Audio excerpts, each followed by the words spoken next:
ভাই আমরা ঢাকার থেকে শুনি যে নাগারপাড়া মিষ্টি অনেক নাম করা, সেখান থেকে আপনার কাছে ছুটে আসা।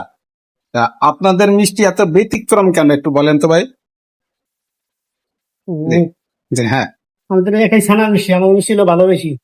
কাজ একাই গরু দিয়ে একাই ছানার কাজ করো, এই কারণে আমার মিষ্টি ভালো হতো।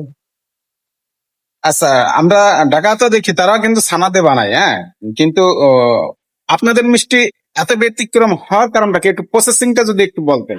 আমাদের এই মিষ্টি হলো এই দুধ হলো টানা না, এই দুধ হলো একটু ছানা। ওই ঢাকা অনেকে বাঙালি দুধ দিয়ে কাজ করে, পাউডার দিয়ে করে, হেবা ছাটি ছানা করে হেঁটে কাজ করে। আর আমাদের ছানা কাজ হলো একাই একাই খাঁটি ছানা, কোনো টানা হয় না, কোনো দুধ ভাঙা হয় না, এই কারণে ভালো মিষ্টি হয়।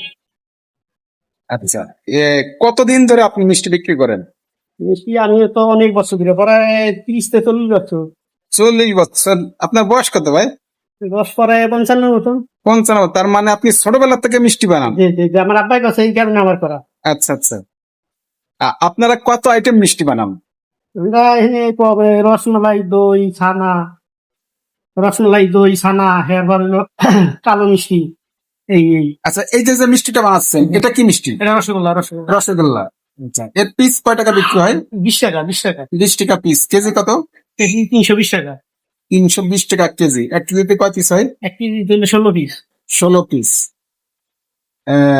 আপনাদের এই যে যে খরচ বরচ দিয়ে সবকিছু নিলে আপনাদের কেমন লাভ হয়? নিজে কাজ করি তো, আজকে মোটামুটি আল্লাহ পাক রাখছে ভালোই, তো ভালোই আপনার। তাই না?